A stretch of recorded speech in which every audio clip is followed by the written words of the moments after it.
Hi, and welcome to Quilting Confections for your Friday update. My name is Heather, and today I thought I would talk to you about how I like to put binding on a quilt. I'm here in my home sewing area, and I'm going to put binding on a couple of small placemats just to give you an idea of how I like to do it. Okay, first we're going to start by joining our binding pieces. I've cut mine to 2 1/4. You may like to do it at 2 1/2, either is fine. And I'm lining up an edge along the grid on my mat just to keep things nice and square. So at this point, you can draw a line from at the intersection of those two strips, like so, and then stitch 1/4 inch away from there.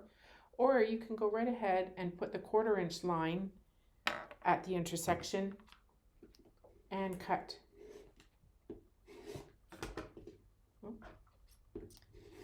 Cut through the fabric, and I like to put at least 1 pin in because you don't want to lose the intersection of these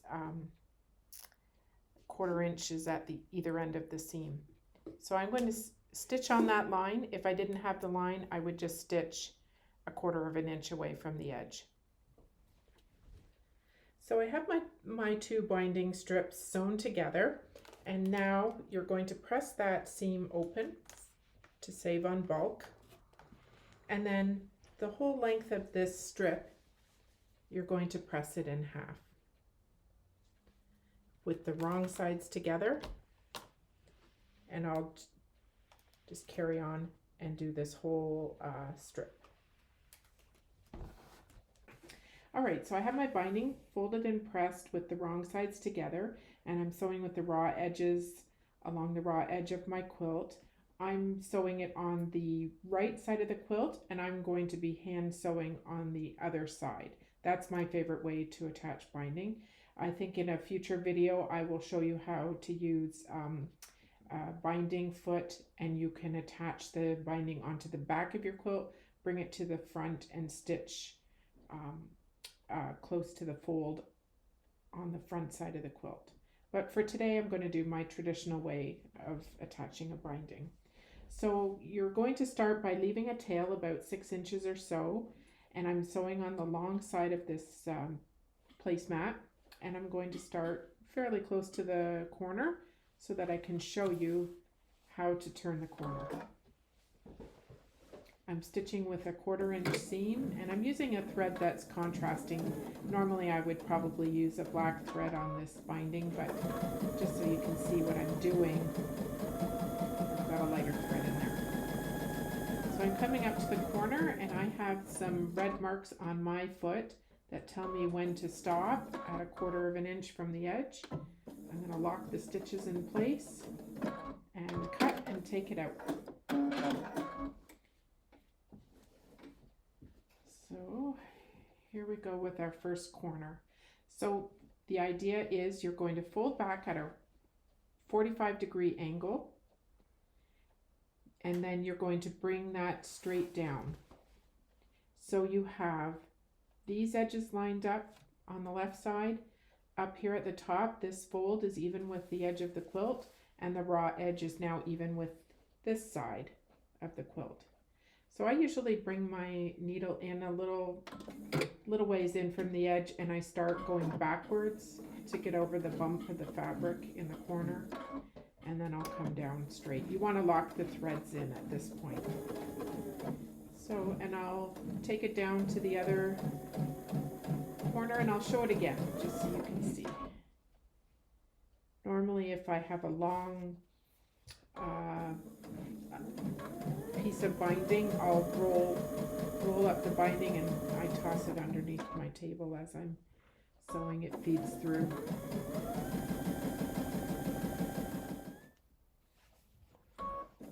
Okay, so we're coming up to the next corner, and I'm going to stop here and just point out that here is my join of the two strips that I made for the binding.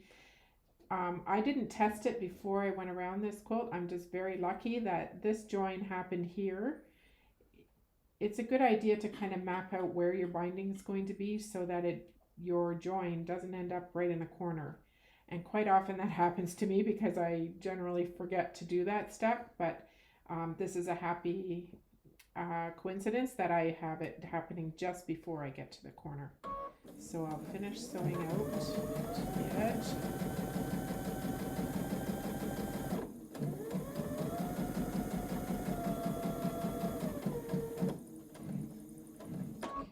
Okay. 2 more stitches. There we go. So I'm going to lock my stitches in place and I'm going to cut and I'll take this out. Okay, I've taken this out of the machine and now I'm ready to form the corner on the quilt. So you first bring your binding back so that you have a 45-degree angle here, and then you bring the fold straight down. And at this point, it's hard to see with the black binding, unfortunately, but this edge here is lined up. This edge over here, the fold is lined up with the edge of the quilt, and on this side I have the raw edges lined up. And now I can put it back in the machine and stitch down this side. Okay, so now I'm on the last side of the quilt. I'm coming up to where we started binding, and I want to stop sewing approximately 10 inches from where you started. So that looks about good to me. I'm just going to cut the threads. You don't have to tie off there. You can, we're going to be stitching over that. So now I have an opening here of about 10 inches. And that gives you enough room to work so that you can join the two ends together. So we'll do that now. Okay, so now we have our binding sewn on and we have this 10-inch opening here. We want to trim these so that we can join them and it'll fit perfectly in the opening. So right here, that's about a good place, about halfway or between halfway and 3/4 up the opening. You want to trim your first piece. So I just need to trim off the selvage here. So I'm going to go ahead and do that with a nice straight cut. And then we're going to lay this down in the opening. And the other piece comes over top, and this is where it's going to be hard to see, unfortunately, because of the black fabric, but I'm overlapping the width that I cut my strips. So these are 2 1/4 inches, so I want an overlap here of 2 1/4. So right about there. So I'm going to draw my line here, and that's where I'm going to make the cut, so I have that overlap.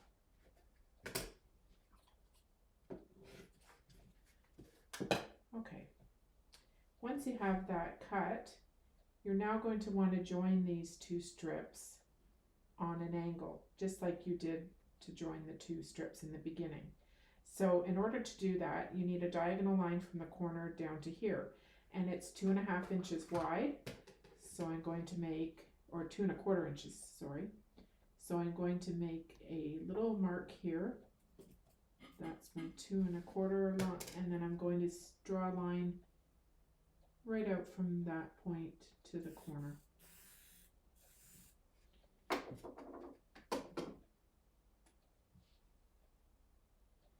Now we're going to join these 2 together so that my edges are lined up, the raw edges, and I'll put a pin or 2 in here.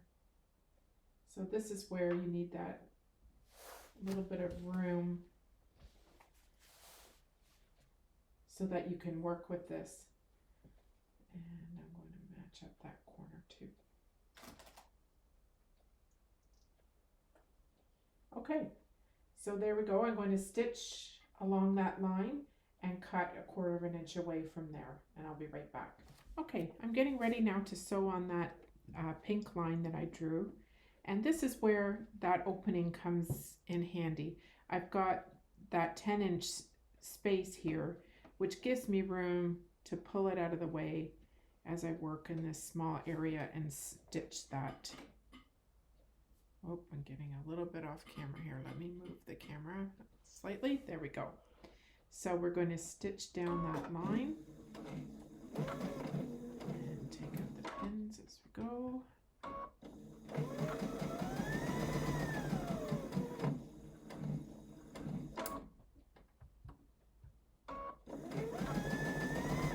And there. And now you can see that this is going to fit perfectly in that opening. I need to trim off 1/4 of an inch from that seam and maybe press the seam open a bit and press this fold down a bit. And then all you have to do is stitch from where you started here or finished here and where you started at this end, and just sew up that opening. And then you're ready to do the hand sewing on the back. Okay, so now I have my binding fully attached onto the quilt, and I like to press out the binding with an iron just to make it nice and smooth and pressed out as much as possible. That you don't have to, that's just something I like to do. So now I'm going to flip it over to the back, and this is where we're going to start sewing it down. So I'm first of all going to just bury a knot inside the seam here. And now the idea is you're going to fold the binding over, so you have your fold coming out past the stitching line here. So now my thread is sticking out here. I'm using a contrasting thread again so that you can see. So I've brought my needle right up opposite where the thread is coming out. So now it's right close to the fold here, and I'm traveling inside the quilt and coming up about 1/4, sometimes it's a 1/2 inch away from the first stitch. So we'll just get started here. So you should just see a little dot of thread where you make the stitch. So I'm going to do this again. I have my thread coming out right at the fold of the binding, and I'm going down opposite where that thread comes up. I'm traveling inside the quilt, and I'm coming up about 1/4 of an inch or so away, right up at the fold. And I did this on purpose here at the corner, so that stitch looks a little better. It's just a little dot here. This one's a little big, but mind you, I would normally use a black thread here. So now I'm coming up to the corner.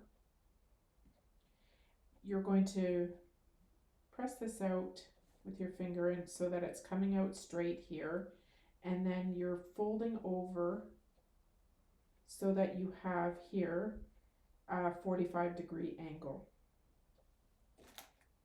And I'll put a pin in here just to kind of hold it. Usually I just hold it with my fingers. So now I'm going to I'm going to actually just stitch in place right here.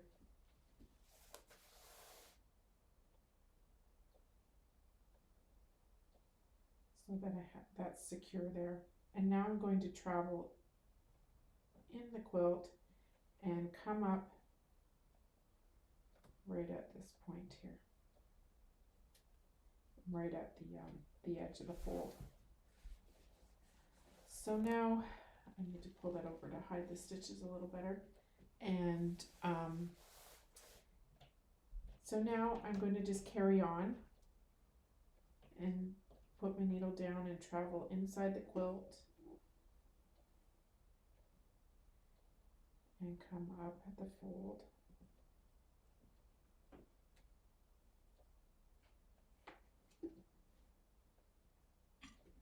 Take the pin out of my way. And I'm going down again into the quilt and coming up at the fold. So that's the general idea of how to do the hand stitching around your binding. Now I've shown you how this corner is open. If you were to put a quilt in the show, you would need to stitch up this opening. So at this point, I would put my needle down right through and come up to the other side and do that same stitch only on a smaller scale. Make a few stitches here and then put my needle down at the corner, come up at this corner on the other side and stitch down here. But for most utilitarian quilts, it's not necessary. It's okay to leave that opening.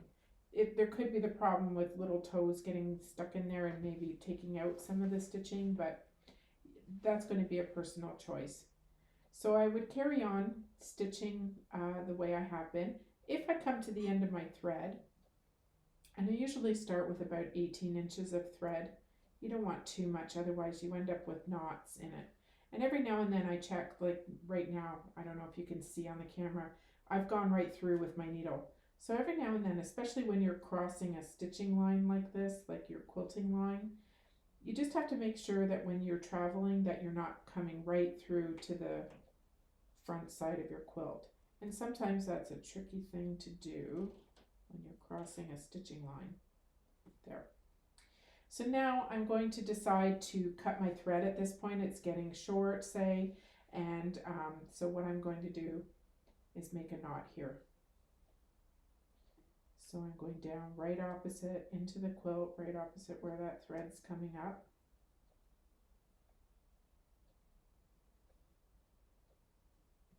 And I'm going to make a knot, and then I'm going to do it again.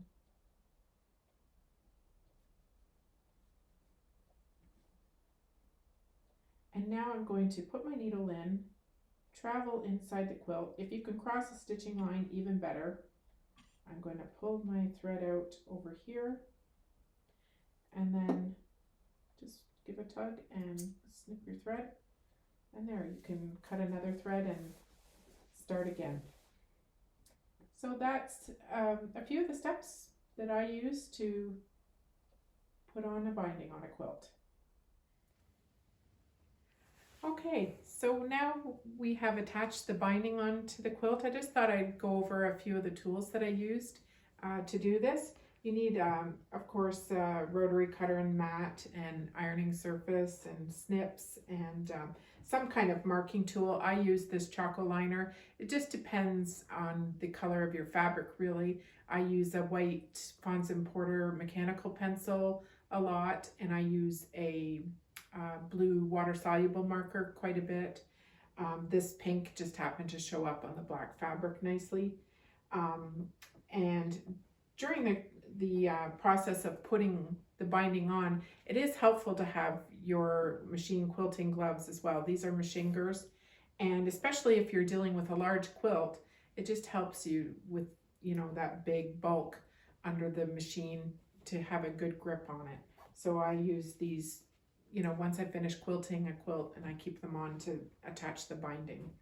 And I usually have my binding ready to go after I've made the quilt and I trim the quilt. I have my binding ready to go. You'll notice that I used a zigzag stitch, or even a straight stitch would be good, just to hold down those ends that you've quilted and then cut off. You don't want those stitch lines to unravel back. So if it's going to be hanging about for a little while, you might want to stitch down the edges just so that doesn't happen. And then of course a little ruler, and we have these rulers in stock. There are Quilting Confections 2.5 inch by 6 inch ruler, and just some sort of small ruler is helpful in these small places. And then finally I used this is a particular needle for binding. It's a binding needle. We've had several brands in the store. We started out with Fons and Porter, and we also have had Lori Holt needles as well, and they're quite nice. I know that for some reason lately it's been hard to keep them in stock, so I think on my next order I have a binding needle coming from Primitive Gatherings, so we'll check those out and see how they are. But they're a nice, sturdy, strong needle that doesn't bend very easily. When you're going through some bulky areas, it's kind of helpful. So I hope you learned a few tips. We're always at the store ready to help you if you come across any problems while you're attaching your binding. It's part of our Learn to Quilt class as well. I thought I'd mention when you take a Learn to Quilt class at Quilting Confections, you learn start to finish how to make a quilt. So you will do the quilting and you will put the binding on. You'll have a finished product at the end of the 7 weeks. And our classes are quite full, and there are waiting lists. So if you would like to be on a waiting list for a class, please give us a call or send us an email and we'll make sure you get on that list. We try to offer those classes, several times throughout the year, and we try to alternate the times, whether it's on a weekend or weekday or an evening sometimes. So be sure to give us a call if you'd like to be on that list. And thanks so much for joining me today. Don't forget to like us on Facebook and Instagram. You can check out our website for our classes and subscribe to our email newsletter on the website as well. And subscribe to our YouTube channel as well for more tips and tricks. Thanks very much, everybody. Have a great day.